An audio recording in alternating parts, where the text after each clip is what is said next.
Hello बच्चों, welcome to biology cell. आइए आज हम जरा बात करते हैं थिग्मोनेस्टी की। थिग्मोनेस्टी एक प्लांट का मूवमेंट का टाइप है। प्लांट में दो तरह के मूवमेंट मिलते हैं, थिग्मोट्रॉपिज्म एंड थिग्मोनेस्टिज्म। मतलब बेसिकली देखा जाए तो प्लांट में ट्रॉपीज एंड नेस्टीज दो मूवमेंट मिलते हैं। ट्रॉपीज जो मूवमेंट होता है उसमें जो प्लांट होता है वो स्टिमुलस की डायरेक्शन से अफेक्टेड होता है कि स्टिमुलस कहाँ से आ रहा है, तो ज़्यादातर वो स्टिमुलस की तरफ जाता है या उससे दूर जाता है।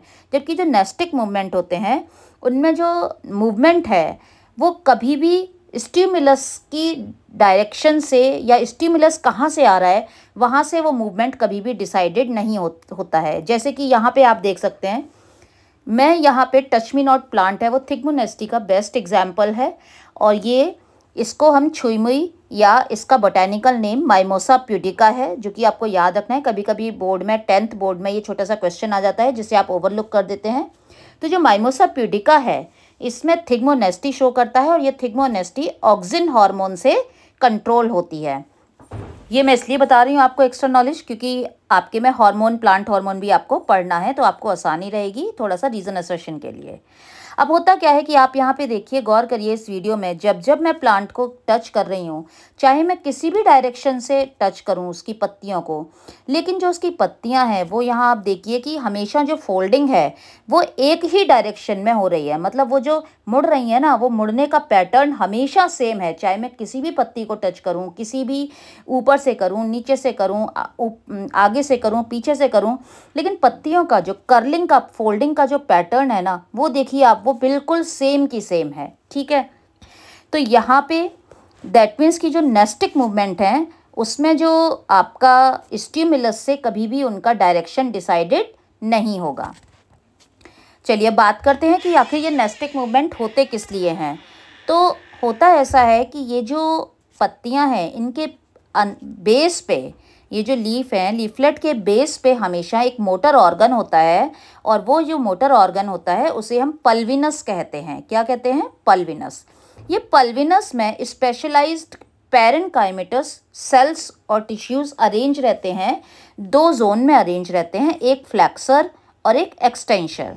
फ्लेक्सर एक्सटेंशर आप इसलिए यहाँ पे दो जोन में अरेंज है क्योंकि देखिए जब ये मुड़ रही हैं तो उसके बाद ये वापस अपनी पोजीशन को रीगेन भी कर रही हैं। यानी कि एक तो इनको कॉन्ट्रैक्ट का मूवमेंट करा रहा है और एक इनको बाद में एक्सटेंड करा रहा है। ठीक है, श्रिंक हो रही हैं और श्रिंक होने के बाद दोबारा अपनी पोजीशन वापस ले रही हैं, तो मतलब फैल भी रही हैं। तो इसलिए फ्लेक्सर एंड एक्सटेंशर जोन्स होते हैं। ये जो मोटर सेल हैं, ये मोटर सेल्स जो कि आपका पल्विनस में है, पैरेन्काइमेटस टिश्यू दो जोन में, फ्लेक्सर एंड एक्सटेंशर, ये मोटर सेल अपना वॉल्यूम और शेप दोनों बड़ी जल्दी जल्दी से चेंज करने के काबिल होती हैं। मतलब बहुत फास्ट चेंजेस होते हैं। आप यहाँ पे देखिए, जैसे ही मैं टच करती हूँ, हल्का सा टच करूँगी तो थोड़ी ही टच हो रही हैं, थोड़ी ही मुड़ रही हैं, थोड़ा ज़्यादा मैंने मूवमेंट करके उसको झटका दिया तो आसपास की भी सारी थिग्मोनेस्टी शो कर रही हैं। तो ये फास्ट मूवमेंट होता है क्योंकि इनके सेल के अंदर जो पानी है ना, पैरेन्काइमेटस टिश्यू जो मोटर सेल्स हैं उनके अंदर पानी का मूवमेंट बदल रहा है। मतलब पानी अंदर से बाहर निकल रहा है, और जब पानी निकलेगा किसी चीज़ के अंदर से तो आपको पता है ना, कोई चीज़ श्रिंक होना स्वाभाविक है। आप पानी भर दो किसी चीज़ में तो फूल जाएगी, फ्लफी लगेगी, आपको प्लम्प लगेगी। और जब पानी निकल जाएगा तो यानी कि इसमें जो चेंजेस हैं, और पानी के निकलने और पानी के अंदर आने से एक प्रेशर क्रिएट होता है जो सेल वॉल है, बिकॉज ये प्लांट सेल है और सेल हमेशा सेल वॉल से प्लांट सेल घिरी होती है, उसकी आउटर मोस्ट कवरिंग। और सेल वॉल कैसी होती है? रिजिड होती है। तो ये हमेशा क्या करती है, ये जब पानी इसमें भरेगा, इसके वैक्यूल्स में ज़्यादा पानी आ जाएगा सेल के, तो वो हमेशा अपनी वॉल पे प्रेशर लगाएगी। तो वो टर्गर प्रेशर, मतलब वो सेल फूलने की वजह से जो प्रेशर क्रिएट हो रहा है वो टर्गर प्रेशर होगा। तो जैसे ही हम टच करते हैं एक एक्शन पोटेंशियल जनरेट होता है, और वो पल्विनस में सोडियम और पोटेशियम का मैसिव मूवमेंट करता है। और सोडियम पोटेशियम सॉल्यूट सॉल्वेंट का आप सभी को पता है रिलेशन। तो सोडियम और पोटेशियम का मूवमेंट होने की वजह से पानी उसमें से तुरंत से बहुत सारा पानी का लॉस या गेन होगा, और लॉस या गेन होने से उसका टर्गर प्रेशर चेंज होगा और इसी वजह से वो श्रिंक हो जाएंगी। अब मैंने यहाँ लॉस या गेन इसलिए बोला बच्चों कि एक बार लॉस होगा तो वो श्रिंक होंगी, और जब गेन होगा तो वो दोबारा अपनी पोजीशन में वापस आ जाएंगी।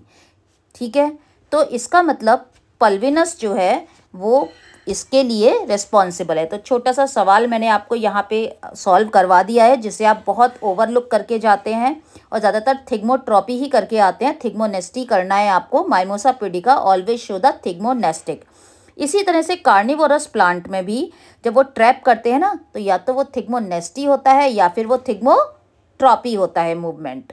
क्योंकि टच, जैसे ही कोई उसमें अंदर इंसेक्ट या जैसे ही वो टच हुआ, फटाफट से वो उसको ट्रैप कर लेते हैं। तो इस तरह से आपका एक छोटा सा टॉपिक इसके जरिए यहाँ कवर हो रहा है।